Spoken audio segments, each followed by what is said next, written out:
Tapi pidato pelantikannya, berikan saya 100 peti mati. Yang 99 akan saya pakai buat koruptor.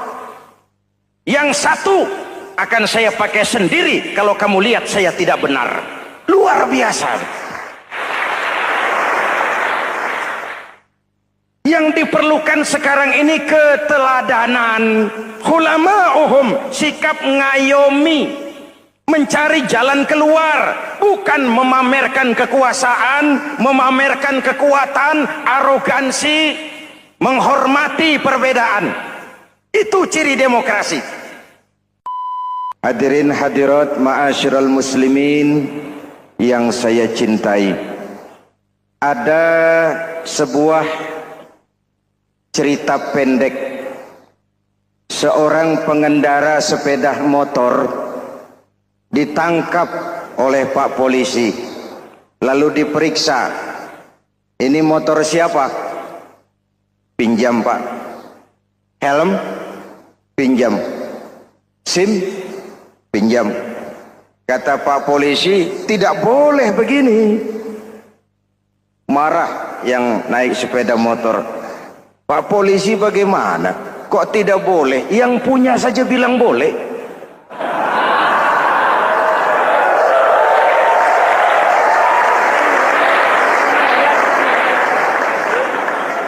Cerita ini memberikan gambaran bagaimana masyarakat kita sekarang cenderung memboleh-bolehkan diri sendiri, melahirkan permissive society.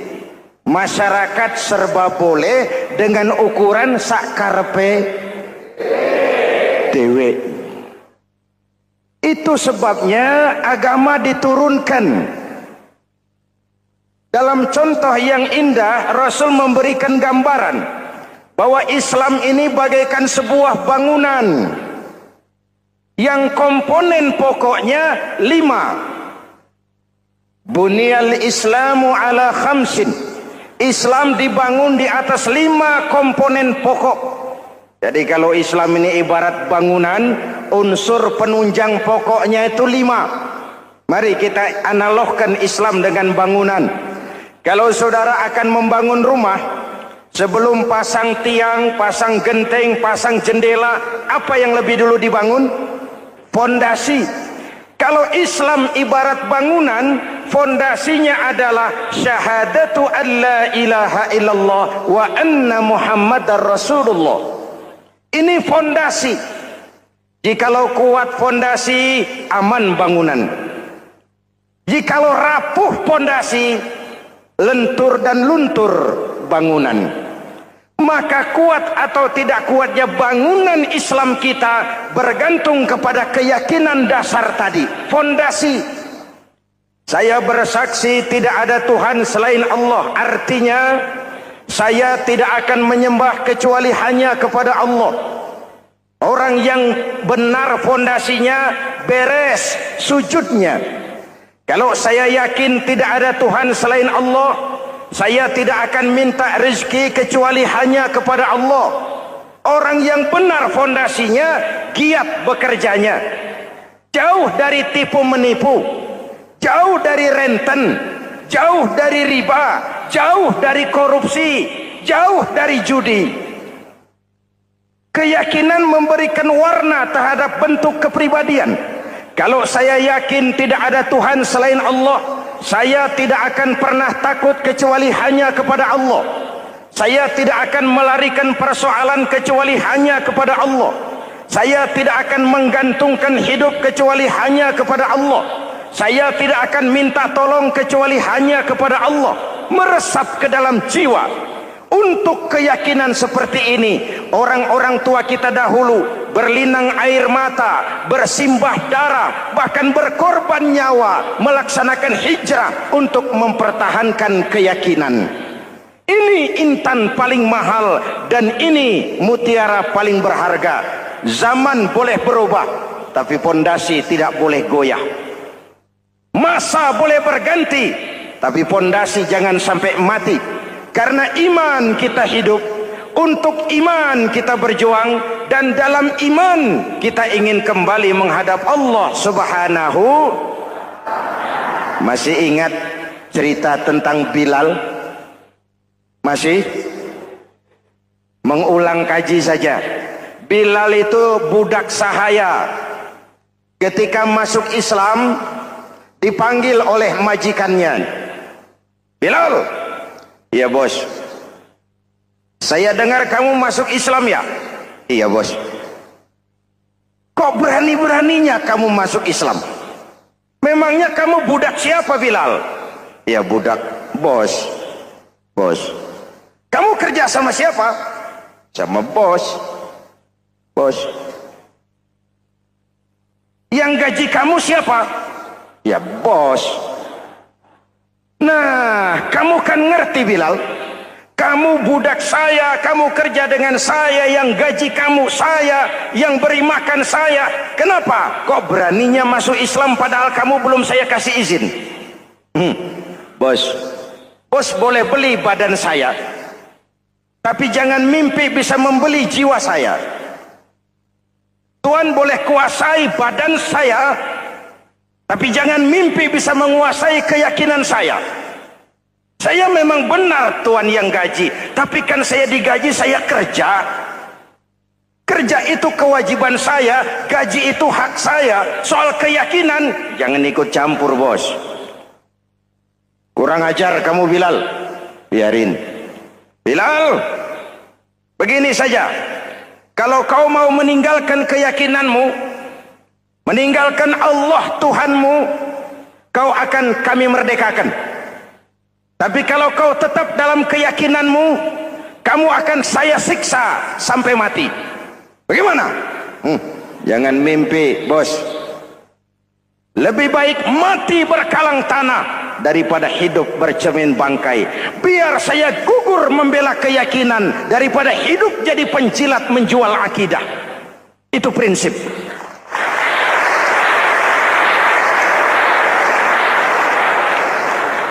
Gendeng kamu.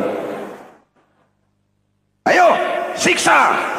Tangannya diikat, dihimpit dengan batu berat, dijemur dengan terik matahari padang pasir, terkelupas kulitnya, mengalir darah dari sekujur badannya, pecah bibirnya. Ayo Bilal, tetap bertuhan Allah dan kau akan mati di sini, atau kembali ke agama lama, kau jadi merdeka. Dari bibir yang pecah itu cuma keluar Allahu Ahad.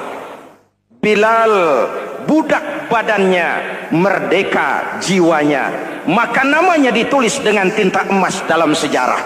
Kita zaman sekarang merdeka badan kita, tapi sering budak mental dan jiwa kita, maka sejarah tidak pernah mau mencatat kita.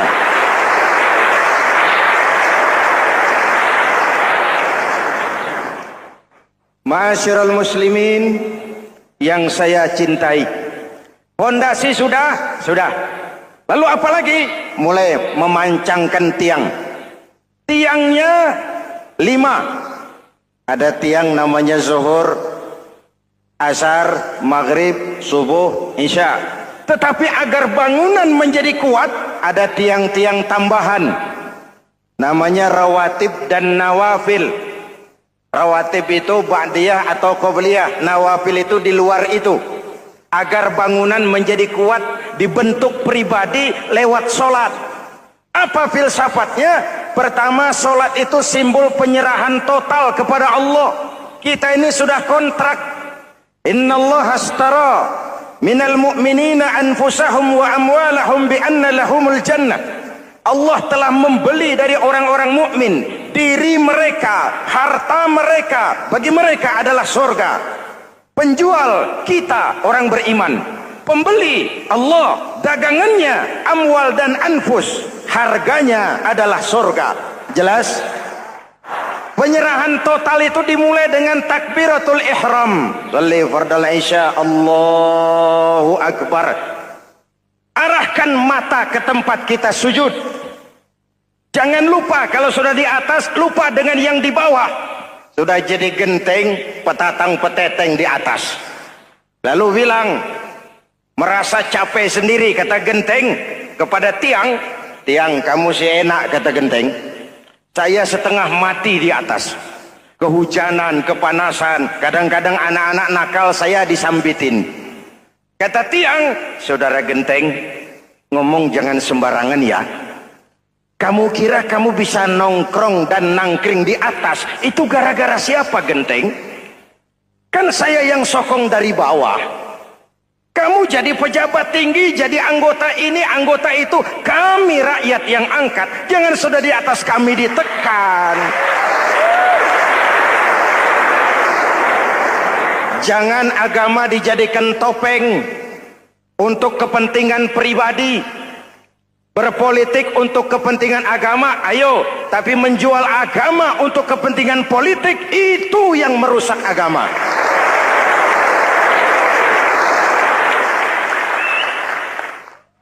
Ini kan kita lagi prihatin sedang meluncur kasus Bulog Gate 2. Innalillahi wa inna ilaihi raji'un. Kita lihat sajalah para petinggi kita sekarang bagaimana menyikapi hukum. Sebab saya dengar ada bargaining, orang takut teriak maling sapi karena DE maling wedus. Tidak berani teriak ada maling sapi karena dia maling kambing. Yang lain maling ayam, dikumpulin ternyata maling semua.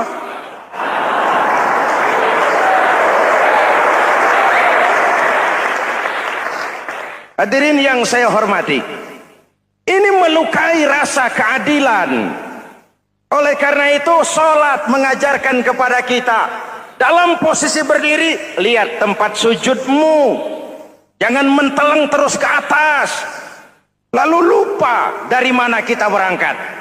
Itulah maknanya tawadhu, rendah hati, tidak melonjak angku dan sombong.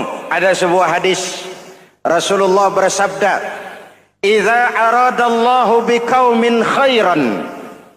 Apabila Allah menginginkan kebaikan kepada satu bangsa, apabila Allah menginginkan kebaikan kepada satu kelompok rakyat, walla alaihim hulama'uhum, maka yang naik jadi pemimpin adalah orang-orang yang santun, orang-orang yang lemah lembut, bukan orang yang menggunakan kekerasan dan tiran, sedikit-sedikit main pecat.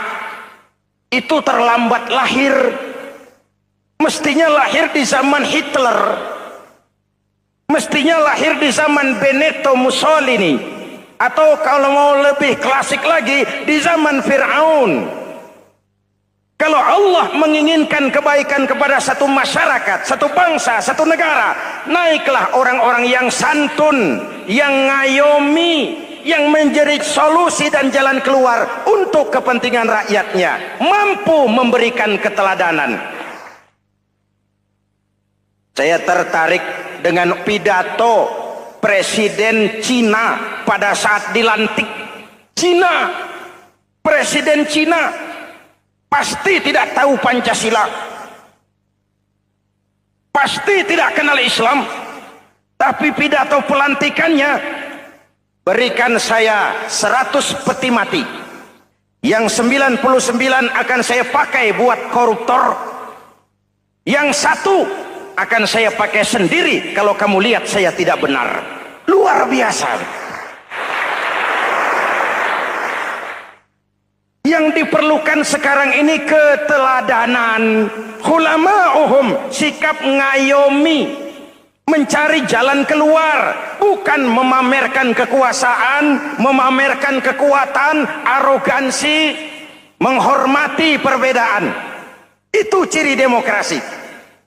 Lalu waqadha bainahum ulama'uhum, yang memutuskan hukum adalah pakarnya, ulamanya, mengambil keputusan secara profesional sehingga rakyat beroleh apa yang namanya kepastian hukum, merasa hidup terlindungi, aman dan nyaman. Lalu yang ketiga,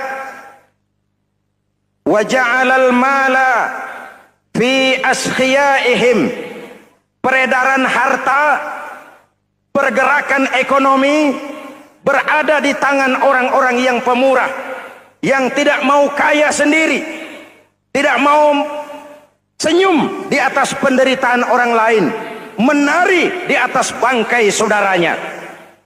Hadirin yang saya hormati, ini cirinya.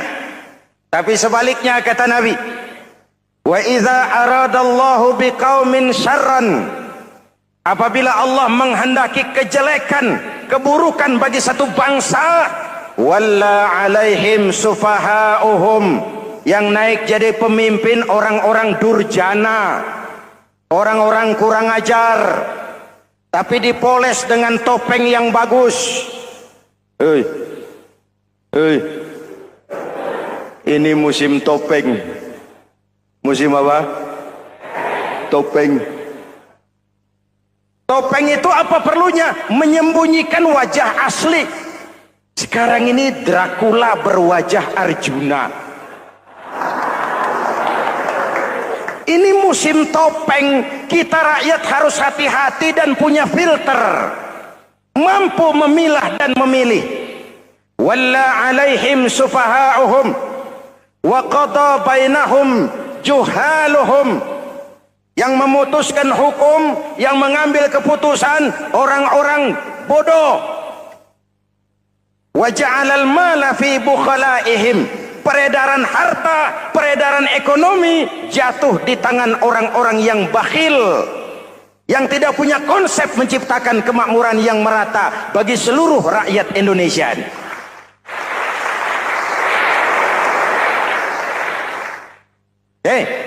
Kita kembali kepada tiang. Ini kan lagi cerita tiang tadi ya.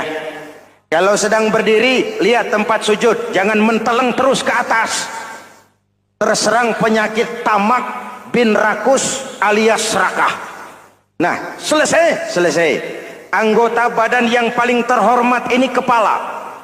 Ketika sujud, sama rendahnya dengan telapak kaki. Allahu Akbar, yang besar cuma Allah.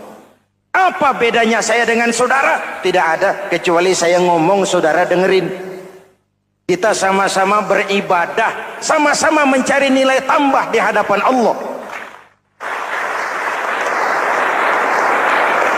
Apa saya lebih penting dari saudara? Belum tentu.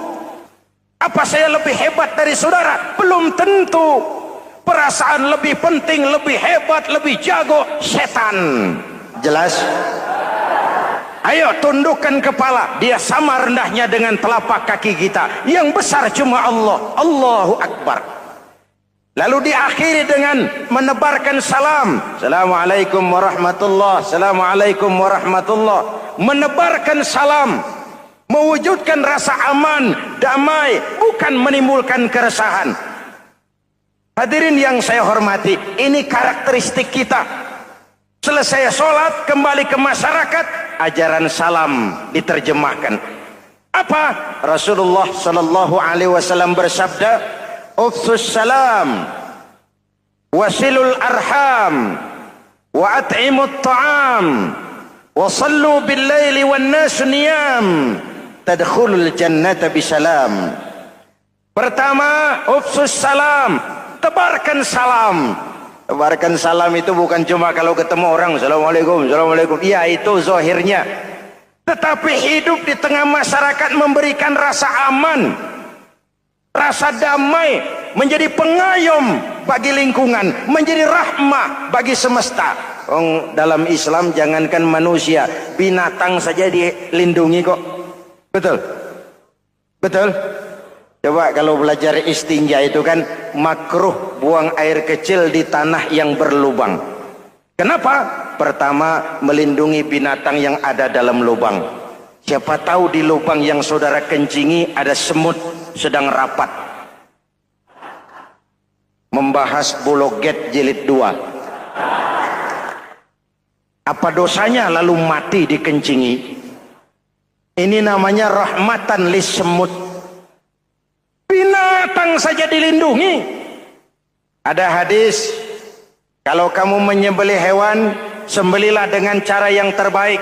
Jangan menyembelih ayam dengan pisau tumpul. Ini ajaran apa? Ajaran tentang peri kebinatangan. rahmatan, memberikan rahmah, salam, keselamatan dan kedamaian kepada masyarakat lingkungan. Itu misi seorang muslim.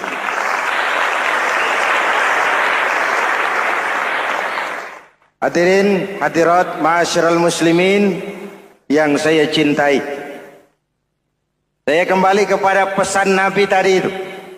Pertama, ufsus salam, sebarkan salam.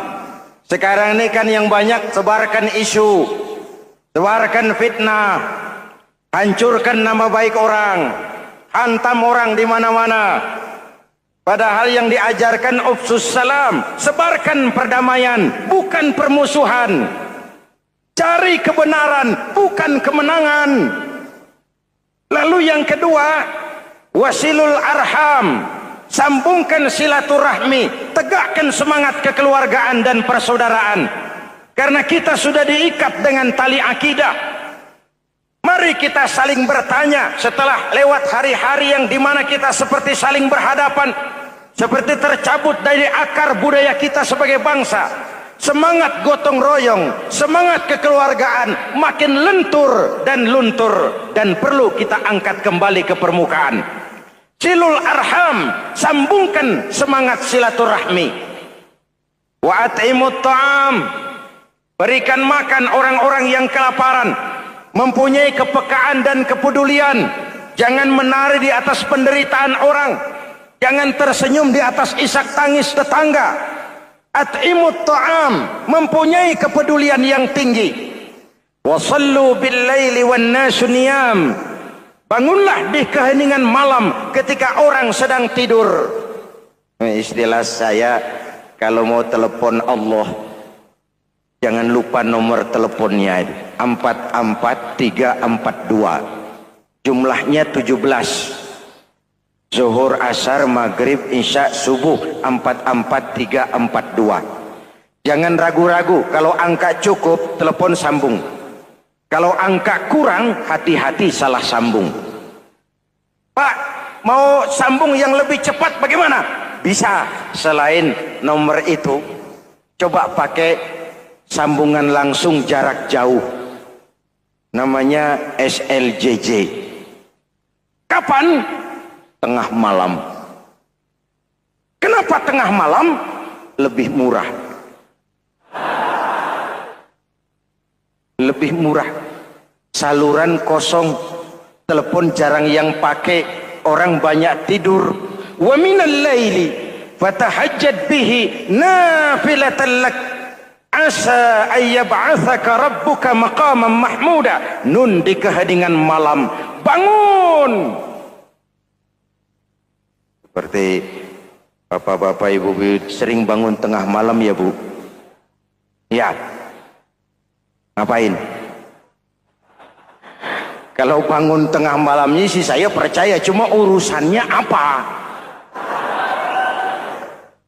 Kira bangun tengah malam mau tahajud, malaikat sudah mau nulis, cuma buang air kecil, tidur lagi. Hampir salah tulis saya.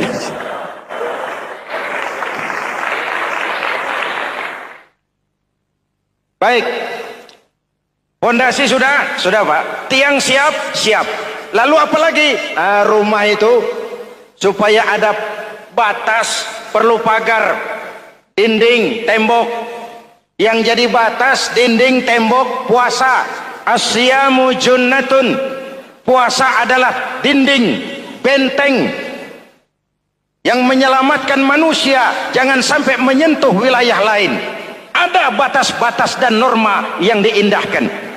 Selesai, tembok, dinding, selesai. Pagar, selesai.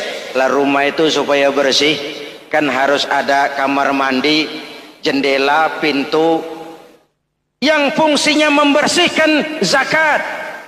Kalau dia zakatul mal, dia bersihkan harta kita. Kalau dia zakatul fitrah, dia bersihkan jiwa kita. Kalau dia zakatul tijarah, dia bersihkan bisnis kita.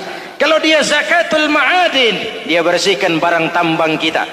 Karena itu dalam kitab-kitab fikih dikatakan zakat itu adalah harta yang tu'khazu min aghniyaihim wa turaddu ila fuqaraihim.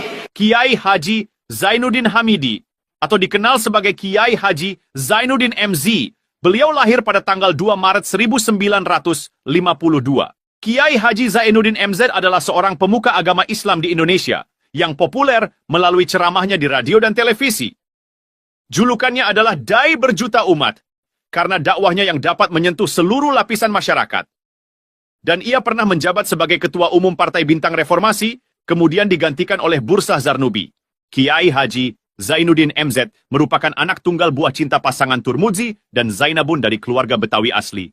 Ayahnya yang pensiunan pegawai PLN adalah seorang yang taat beragama, sementara ibunya seorang ibu rumah tangga. Sejak umur 2 tahun, Kiai Haji Zainuddin MZ sudah ditinggal sang ayah. Untuk memenuhi kebutuhan hidupnya, sejak kecil Kiai Haji Zainuddin MZ sering membantu sang ibu untuk berjualan nasi uduk. Selama 6 tahun Kiai Haji Zainuddin MZ mengenyam pendidikan di bawah asuhan Kiai Haji Idham Chalid, ulama karismatik asal Kalimantan, sekaligus politisi ulung yang pernah menjabat sebagai Ketua MPR dan Ketua DPR pada periode 1971 sampai 1977. Kiai Haji Zainuddin MZ ini semakin dikenal masyarakat ketika ceramahnya mulai memasuki dunia rekaman. Kasetnya beredar bukan saja di seluruh pelosok Nusantara, tetapi juga ke beberapa negara Asia. Kiai Haji Zainuddin MZ pernah diangkat menjadi anggota Majelis Permusyawaratan Rakyat Republik Indonesia periode 1997 sampai 1999. Beliau pernah mengisi di suatu acara TV, seperti acara Tabligh Akbar Ramadan, Indosiar mulai dari tahun 2000 sampai tahun 2001. Acara TV pengantar sahur dan berbuka puasa, Indosiar, dari tahun 1999 sampai 2002. Dakwah puasa acara TV SCTV dari tahun 1991 sampai 2001. Kiai Haji Zainuddin MZ meninggal dunia pada 5 Juli 2011 dalam perjalanan menuju Rumah Sakit Pusat Pertamina karena serangan jantung dan gula darah. Ia meninggal setelah sarapan bersama keluarga di rumahnya Gandaria 1, Kebayoran Baru, Jakarta Selatan. Itulah biografi singkat dari beliau. Mari kita kirimkan Al-Fatihah untuk beliau, Kiai Haji Zainuddin MZ. Jikalau kuat fondasi, aman bangunan. Jikalau rapuh pondasi, lentur dan luntur bangunan. Maka kuat atau tidak kuatnya bangunan Islam kita bergantung kepada keyakinan dasar tadi, fondasi. Saya bersaksi tidak ada Tuhan selain Allah, artinya saya tidak akan menyembah kecuali hanya kepada Allah. Orang yang benar fondasinya beres sujudnya. Kalau saya yakin tidak ada Tuhan selain Allah, saya tidak akan minta rezeki kecuali hanya kepada Allah. Orang yang benar fondasinya, giat bekerjanya. Jauh dari tipu menipu, jauh dari renten, jauh dari riba, jauh dari korupsi, jauh dari judi. Keyakinan memberikan warna terhadap bentuk kepribadian. Kalau saya yakin tidak ada Tuhan selain Allah, saya tidak akan pernah takut kecuali hanya kepada Allah. Saya tidak akan melarikan persoalan kecuali hanya kepada Allah. Saya tidak akan menggantungkan hidup kecuali hanya kepada Allah. Saya tidak akan minta tolong kecuali hanya kepada Allah. Meresap ke dalam jiwa. Untuk keyakinan seperti ini, orang-orang tua kita dahulu berlinang air mata, bersimbah darah, bahkan berkorban nyawa, melaksanakan hijrah untuk mempertahankan keyakinan. Ini intan paling mahal dan ini mutiara paling berharga. Zaman boleh berubah, tapi pondasi tidak boleh goyah. Masa boleh berganti, tapi pondasi jangan sampai mati. Karena iman kita hidup, untuk iman kita berjuang, dan dalam iman kita ingin kembali menghadap Allah Subhanahu. Masih ingat cerita tentang Bilal? Masih? Mengulang kaji saja. Bilal itu budak sahaya. Ketika masuk Islam, dipanggil oleh majikannya. Bilal, iya bos. Saya dengar kamu masuk Islam ya? Iya bos. Kok berani-beraninya kamu masuk Islam? Memangnya kamu budak siapa Bilal? Iya budak bos. Bos. Kamu kerja sama siapa? Sama bos. Bos. Yang gaji kamu siapa? Ya bos. Nah, kamu kan ngerti Bilal. Kamu budak saya, kamu kerja dengan saya, yang gaji kamu saya, yang beri makan saya. Kenapa? Kok beraninya masuk Islam padahal kamu belum saya kasih izin? Bos, bos boleh beli badan saya, tapi jangan mimpi bisa membeli jiwa saya. Tuhan boleh kuasai badan saya, tapi jangan mimpi bisa menguasai keyakinan saya. Saya memang benar Tuhan yang gaji, tapi kan saya digaji, saya kerja. Kerja itu kewajiban saya, gaji itu hak saya. Soal keyakinan, jangan ikut campur bos. Kurang ajar kamu Bilal. Biarin. Bilal, begini saja. Kalau kau mau meninggalkan keyakinanmu, meninggalkan Allah Tuhanmu, kau akan kami merdekakan. Tapi kalau kau tetap dalam keyakinanmu, kamu akan saya siksa sampai mati. Bagaimana? Jangan mimpi, bos. Lebih baik mati berkalang tanah daripada hidup bercermin bangkai. Biar saya gugur membela keyakinan daripada hidup jadi pencilat menjual akidah. Itu prinsip.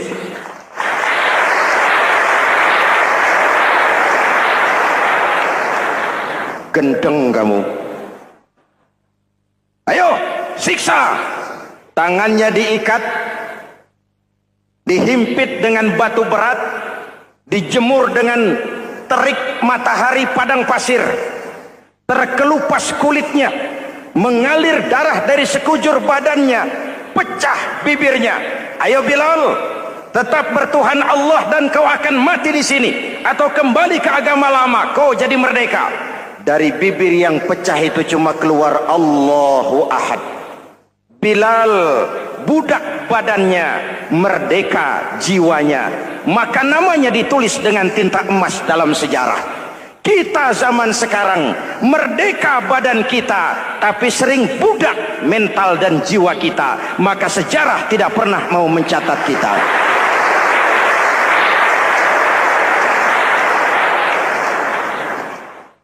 Masyarul muslimin yang saya cintai, fondasi sudah. Lalu apa lagi? Mulai memancangkan tiang. Tiangnya 5. Ada tiang namanya zuhur, asar, maghrib, subuh, isya. Tetapi agar bangunan menjadi kuat, ada tiang-tiang tambahan. Namanya rawatib dan nawafil. Rawatib itu ba'diyah atau qobliyah, nawafil itu di luar itu. Agar bangunan menjadi kuat, dibentuk pribadi lewat solat. Apa filsafatnya? Pertama, solat itu simbol penyerahan total kepada Allah. Kita ini sudah kontrak. Innallaha astara minal mu'minina anfusahum wa amwalahum bi anna lahumul jannah. Allah telah membeli dari orang-orang mukmin diri mereka, harta mereka, bagi mereka adalah surga. Penjual kita orang beriman, pembeli Allah, dagangannya amwal dan anfus, harganya adalah surga. Jelas? Penyerahan total itu dimulai dengan takbiratul ihram. Shalli fardal isya, Allahu akbar. Arahkan mata ke tempat kita sujud. Jangan lupa kalau sudah di atas, lupa dengan yang di bawah. Sudah jadi genteng, petatang peteteng di atas. Lalu bilang, merasa capek sendiri, kata genteng kepada tiang. Tiang, kamu sih enak, kata genteng. Saya setengah mati di atas. Kehujanan, kepanasan, kadang-kadang anak-anak nakal saya disambitin.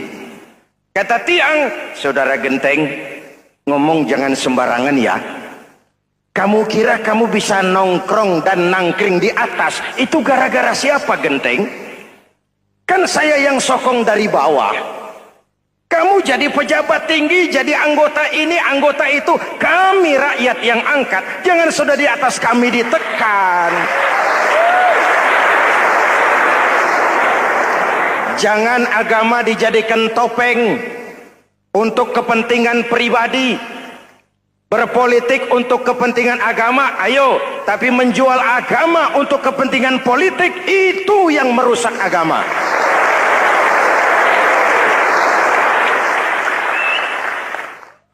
Ini kan kita lagi prihatin sedang meluncur kasus Bulog Gate 2. Innalillahi wa inna ilaihi raji'un. Kita lihat sajalah para petinggi kita sekarang bagaimana menyikapi hukum. Sebab saya dengar ada bargaining, orang takut teriak maling sapi karena DE maling wedus. Tidak berani teriak ada maling sapi karena dia maling kambing. Yang lain maling ayam, dikumpulin ternyata maling semua.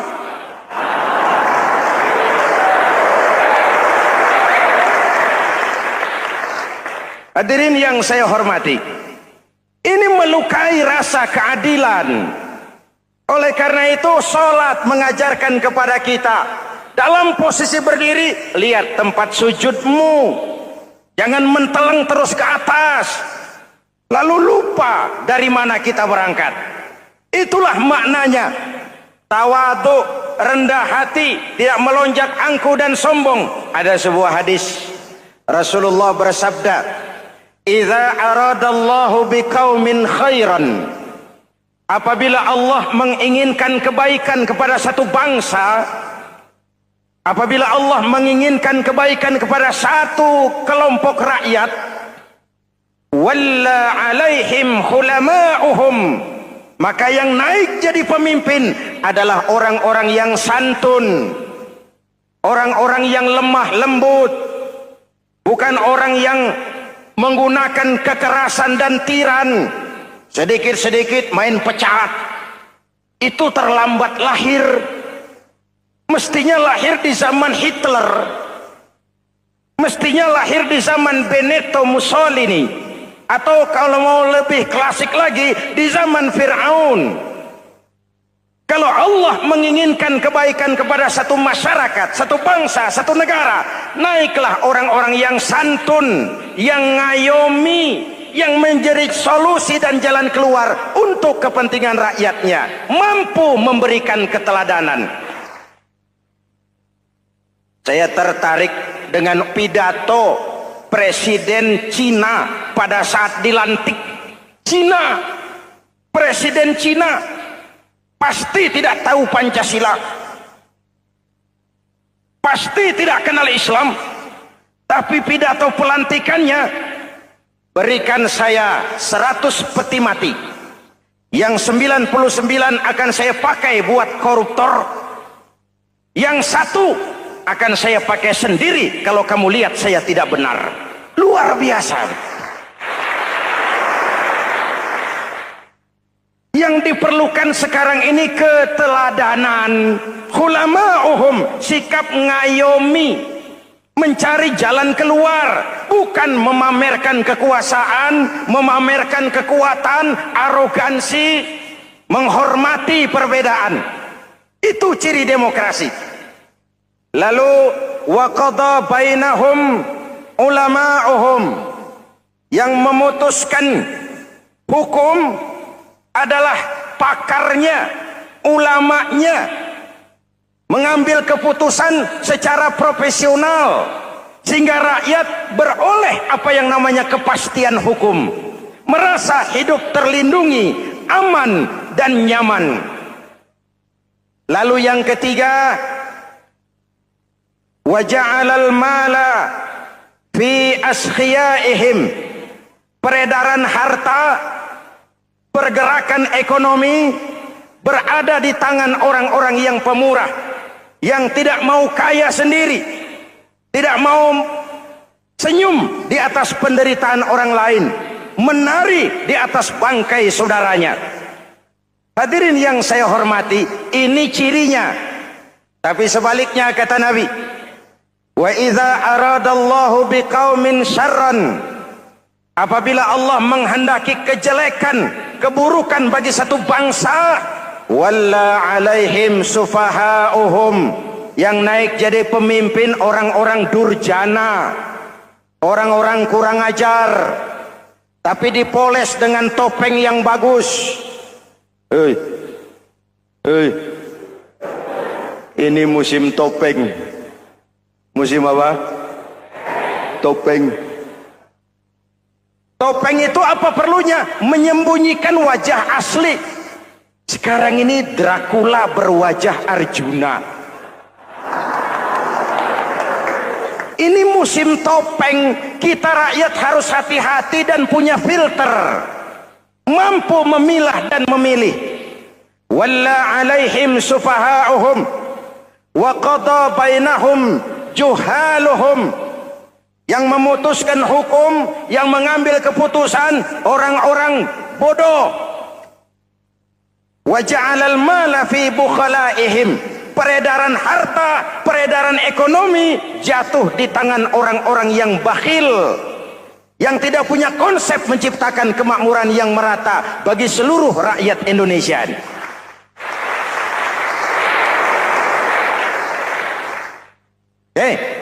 Kita kembali kepada tiang. Ini kan lagi cerita tiang tadi ya. Kalau sedang berdiri, lihat tempat sujud, jangan menteleng terus ke atas. Terserang penyakit tamak bin rakus alias serakah. Nah, selesai. Anggota badan yang paling terhormat ini kepala. Ketika sujud, sama rendahnya dengan telapak kaki. Allahu Akbar, yang besar cuma Allah. Apa bedanya saya dengan saudara? Tidak ada, kecuali saya ngomong saudara dengerin. Kita sama-sama beribadah, sama-sama mencari nilai tambah di hadapan Allah. Apa saya lebih penting dari saudara? Belum tentu. Apa saya lebih hebat dari saudara? Belum tentu. Perasaan lebih penting, lebih hebat, lebih jago setan. Jelas? Ayo tundukkan kepala. Dia sama rendahnya dengan telapak kaki kita. Yang besar cuma Allah. Allahu Akbar. Lalu diakhiri dengan menebarkan salam. Assalamualaikum warahmatullahi. Assalamualaikum warahmatullahi. Menebarkan salam, mewujudkan rasa aman, damai, bukan menimbulkan keresahan. Hadirin yang saya hormati, ini karakteristik kita. Selesai sholat, kembali ke masyarakat, ajaran salam diterjemahkan. Apa? Rasulullah Sallallahu Alaihi Wasallam bersabda, "Ufsus salam, wasilul arham, wa at'imut ta'am, wasallu bil laili wan nasu niyam, tadkhulul jannata bisalam."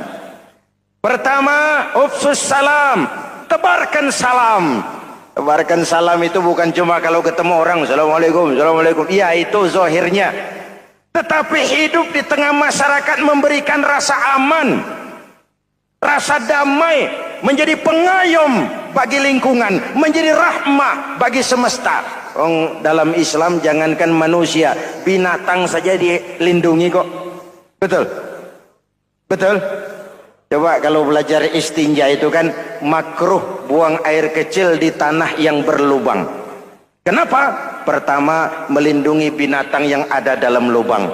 Siapa tahu di lubang yang saudara kencingi ada semut sedang rapat. Membahas Bologet jilid 2. Apa dosanya lalu mati dikencingi? Ini namanya rahmatan lis semut. Binatang saja dilindungi. Ada hadis, kalau kamu menyembelih hewan, sembelilah dengan cara yang terbaik. Jangan menyembelih ayam dengan pisau tumpul. Ini ajaran apa? Ajaran tentang peri kebinatangan. Rahmatan, memberikan rahmah, salam, keselamatan dan kedamaian kepada masyarakat lingkungan. Itu misi seorang muslim.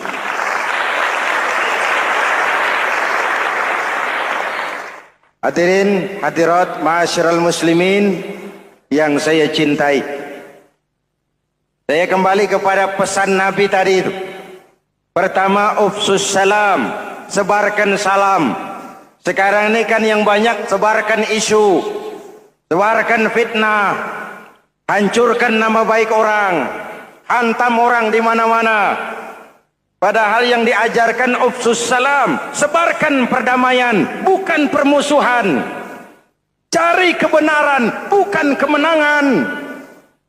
Lalu yang kedua, wasilul arham, sambungkan silaturahmi, tegakkan semangat kekeluargaan dan persaudaraan. Karena kita sudah diikat dengan tali akidah. Mari kita saling bertanya setelah lewat hari-hari yang dimana kita seperti saling berhadapan, seperti tercabut dari akar budaya kita sebagai bangsa. Semangat gotong royong, semangat kekeluargaan makin lentur dan luntur, dan perlu kita angkat kembali ke permukaan. Silul arham, sambungkan semangat silaturahmi. Wa at'imut ta'am, berikan makan orang-orang yang kelaparan. Mempunyai kepekaan dan kepedulian. Jangan menari di atas penderitaan orang. Jangan tersenyum di atas isak tangis tetangga. At'imut ta'am, mempunyai kepedulian yang tinggi. Wasallu bil laili wan nasu niyam, bangunlah di keheningan malam ketika orang sedang tidur.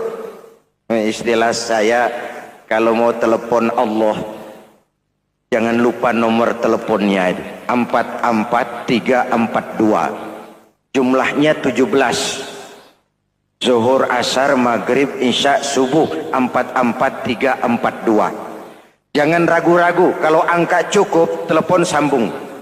Kalau angka kurang, hati-hati salah sambung. Pak, mau sambung yang lebih cepat bagaimana?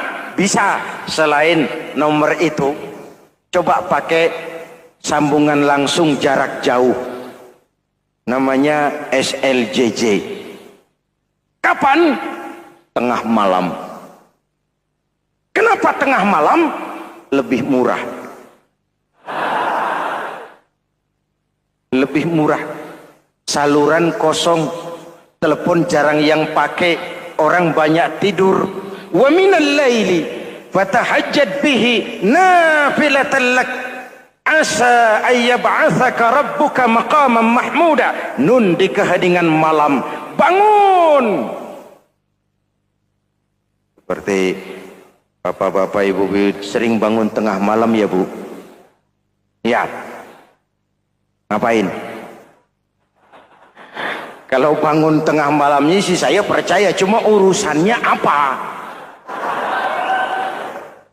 Kira bangun tengah malam mau tahajud, malaikat sudah mau nulis, cuma buang air kecil, tidur lagi. Hampir salah tulis saya.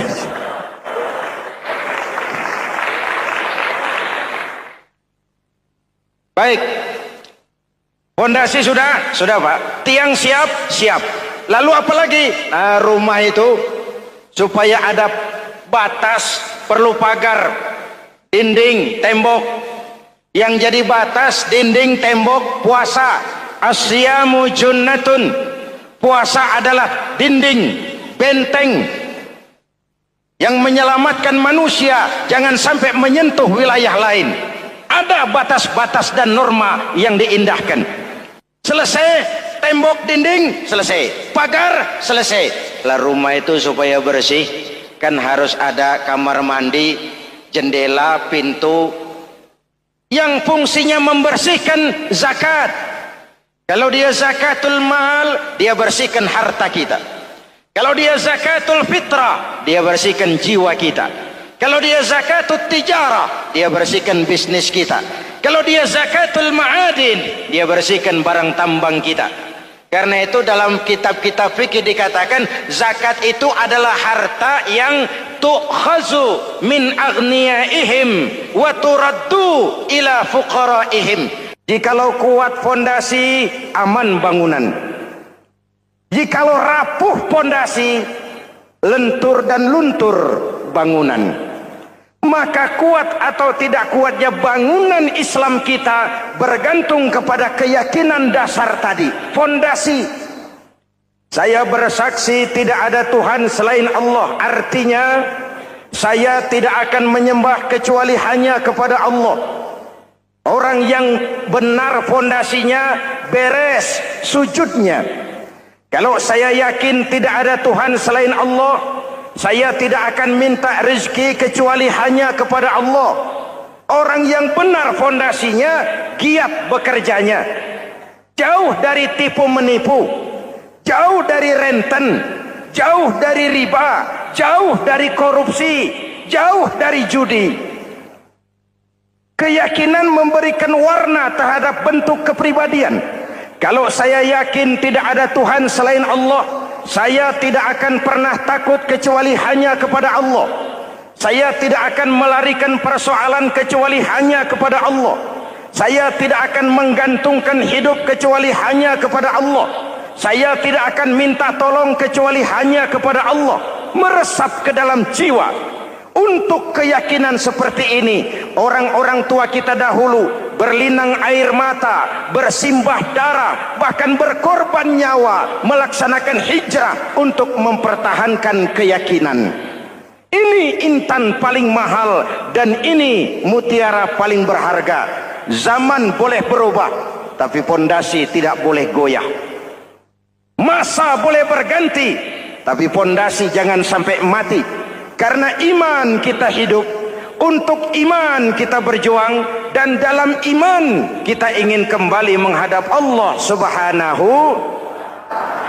Masih ingat cerita tentang Bilal? Masih? Mengulang kaji saja. Bilal itu budak sahaya.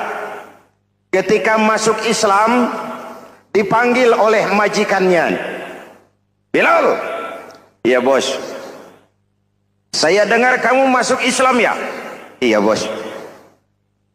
Kok berani-beraninya kamu masuk Islam? Memangnya kamu budak siapa Bilal? Ya budak bos. Bos.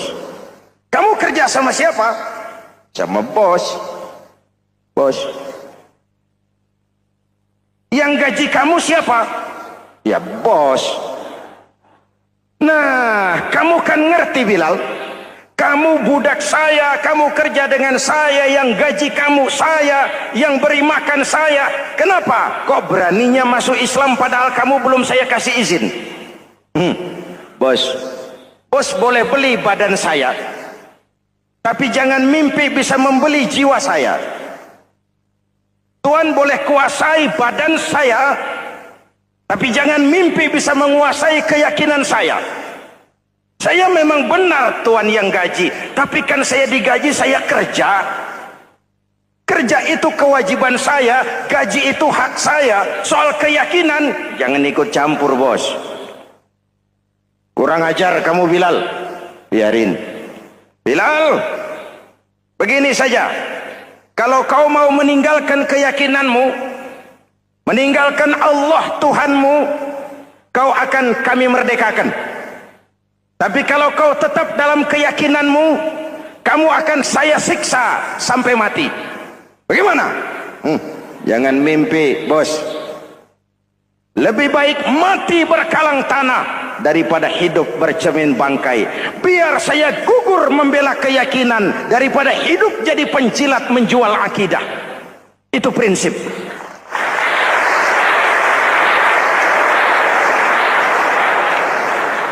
Gendeng kamu. Ayo, siksa.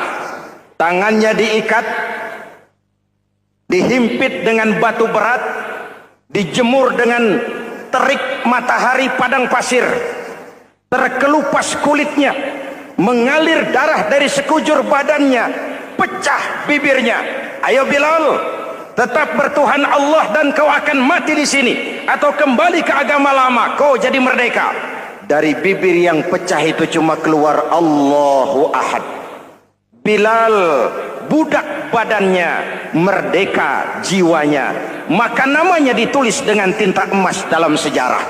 Kita zaman sekarang merdeka badan kita, tapi sering budak mental dan jiwa kita, maka sejarah tidak pernah mau mencatat kita.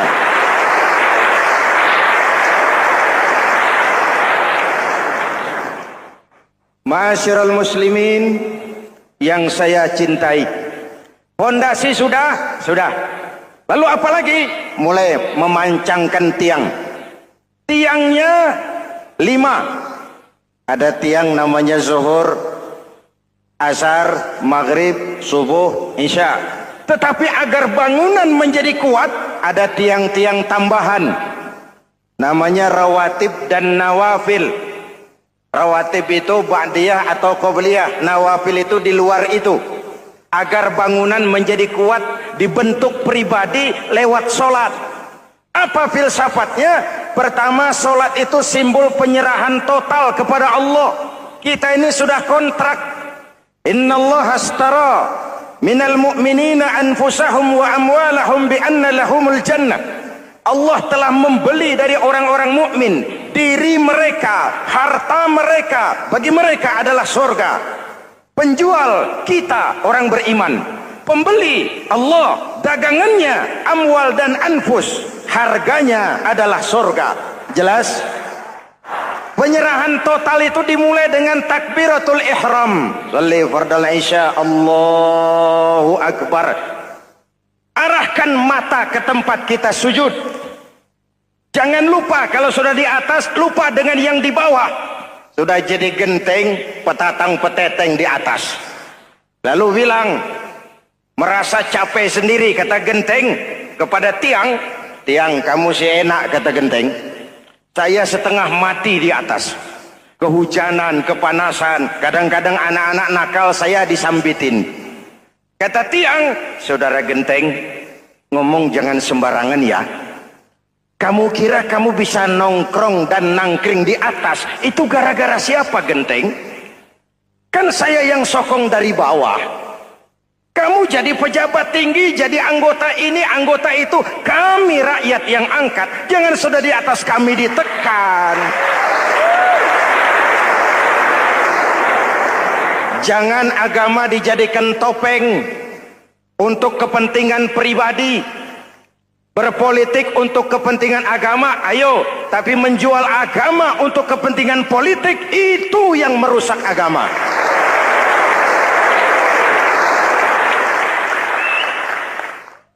Ini kan kita lagi prihatin sedang meluncur kasus Bulog Gate 2. Innalillahi wa inna ilaihi raji'un. Kita lihat sajalah para petinggi kita sekarang bagaimana menyikapi hukum.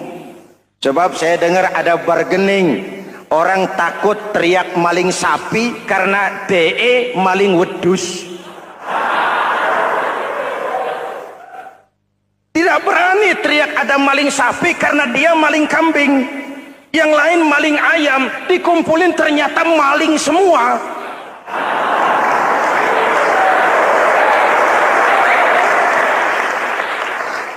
Hadirin yang saya hormati, ini melukai rasa keadilan. Oleh karena itu, sholat mengajarkan kepada kita, dalam posisi berdiri, lihat tempat sujudmu. Jangan menteleng terus ke atas, lalu lupa dari mana kita berangkat.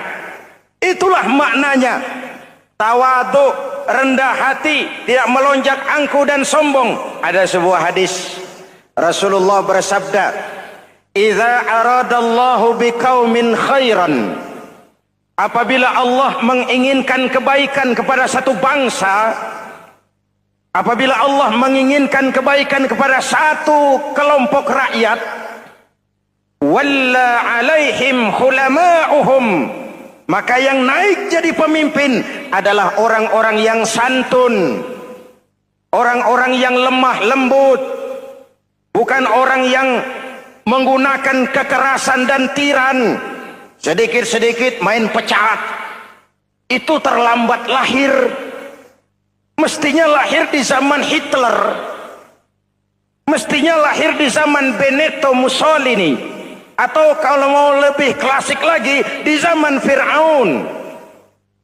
Kalau Allah menginginkan kebaikan kepada satu masyarakat, satu bangsa, satu negara, naiklah orang-orang yang santun, yang ngayomi, yang menjadi solusi dan jalan keluar untuk kepentingan rakyatnya, mampu memberikan keteladanan.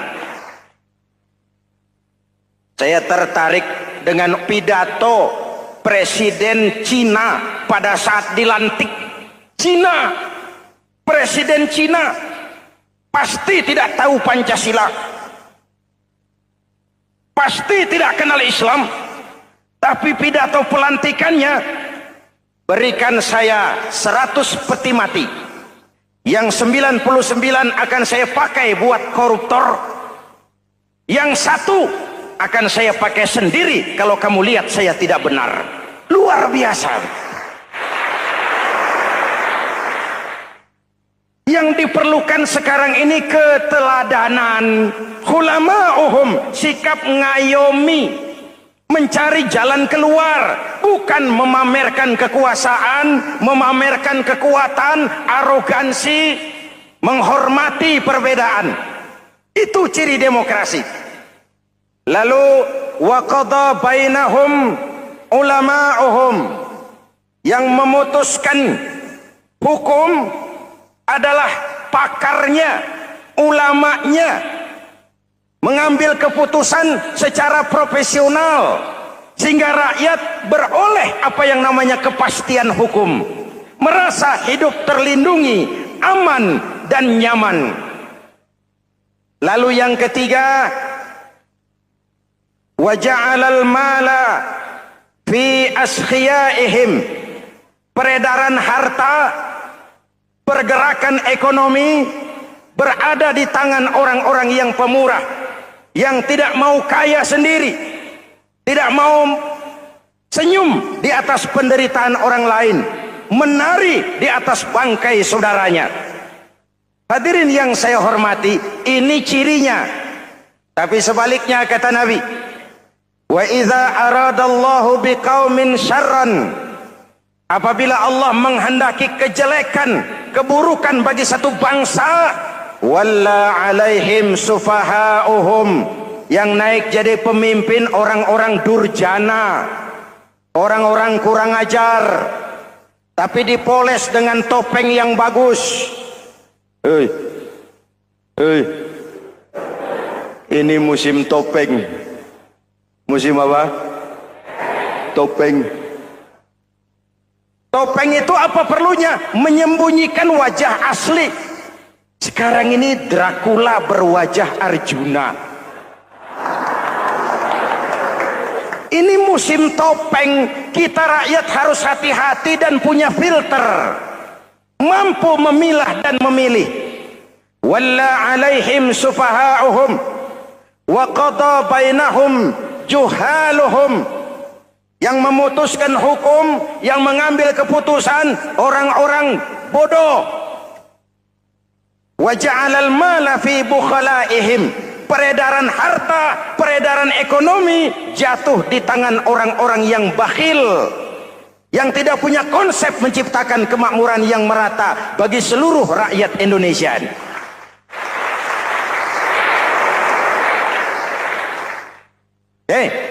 Kita kembali kepada tiang.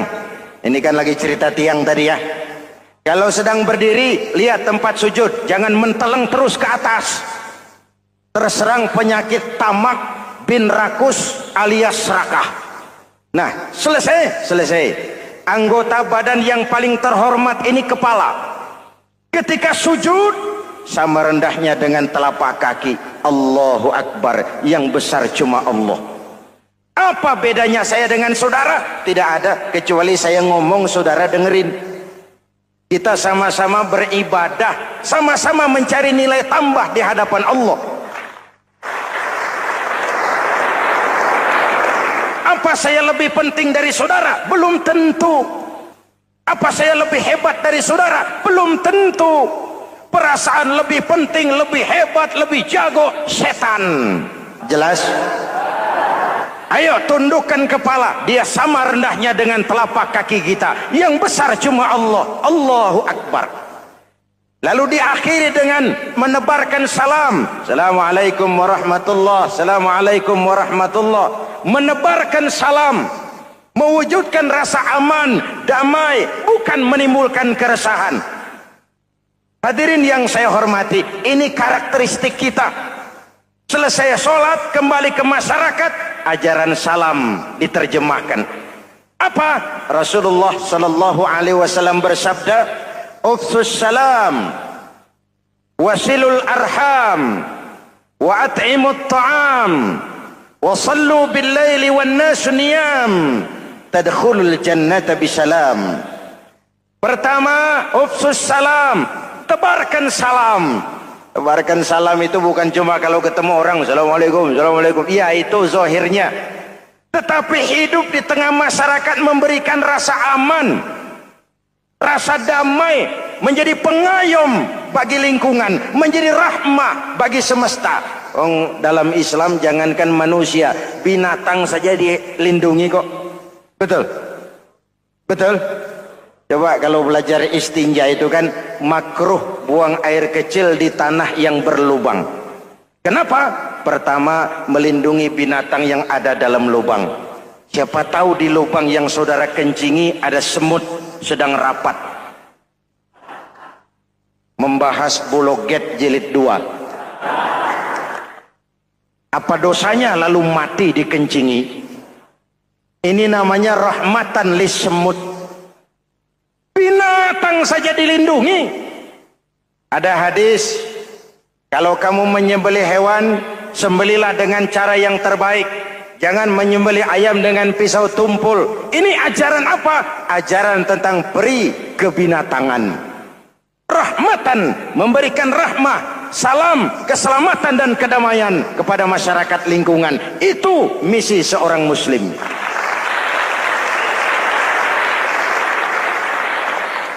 Hadirin hadirat ma'asyiral muslimin yang saya cintai, saya kembali kepada pesan Nabi tadi itu. Pertama, ufsus salam, sebarkan salam. Sekarang ini kan yang banyak sebarkan isu, sebarkan fitnah, hancurkan nama baik orang, hantam orang di mana-mana. Padahal yang diajarkan ufsus salam, sebarkan perdamaian, bukan permusuhan. Cari kebenaran, bukan kemenangan. Lalu yang kedua, wasilul arham, sambungkan silaturahmi, tegakkan semangat kekeluargaan dan persaudaraan. Karena kita sudah diikat dengan tali akidah. Mari kita saling bertanya setelah lewat hari-hari yang dimana kita seperti saling berhadapan, seperti tercabut dari akar budaya kita sebagai bangsa. Semangat gotong royong, semangat kekeluargaan makin lentur dan luntur, dan perlu kita angkat kembali ke permukaan. Silul arham, sambungkan semangat silaturahmi. Wa at'imut ta'am, berikan makan orang-orang yang kelaparan. Mempunyai kepekaan dan kepedulian. Jangan menari di atas penderitaan orang, jangan tersenyum di atas isak tangis tetangga. At'imut ta'am, mempunyai kepedulian yang tinggi. Wasallu bil laili wan nasu niyam, bangunlah di keheningan malam ketika orang sedang tidur. Istilah saya, kalau mau telepon Allah, jangan lupa nomor teleponnya itu 44342. Jumlahnya 17. Zuhur, asar, maghrib, isya, subuh 44342. Jangan ragu-ragu, kalau angka cukup telepon sambung. Kalau angka kurang, hati-hati salah sambung. Pak, mau sambung yang lebih cepat bagaimana? Bisa, selain nomor itu, coba pakai sambungan langsung jarak jauh. Namanya SLJJ. Kapan? Tengah malam. Kenapa tengah malam? Lebih murah. Lebih murah. Saluran kosong, telepon jarang yang pakai, orang banyak tidur.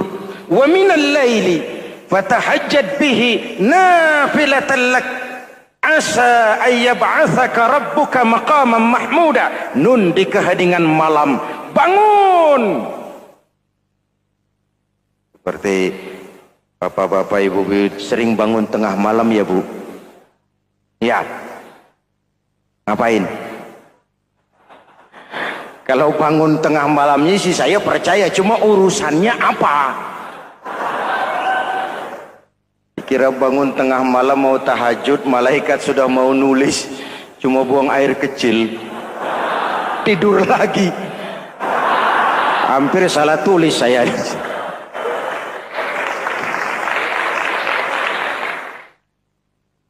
Baik.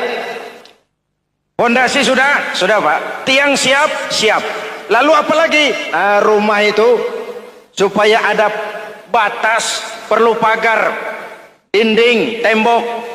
Yang jadi batas, dinding, tembok, puasa. Asyamu junnatun. Puasa adalah dinding, benteng yang menyelamatkan manusia jangan sampai menyentuh wilayah lain. Ada batas-batas dan norma yang diindahkan. Selesai, tembok, dinding, selesai. Pagar, selesai.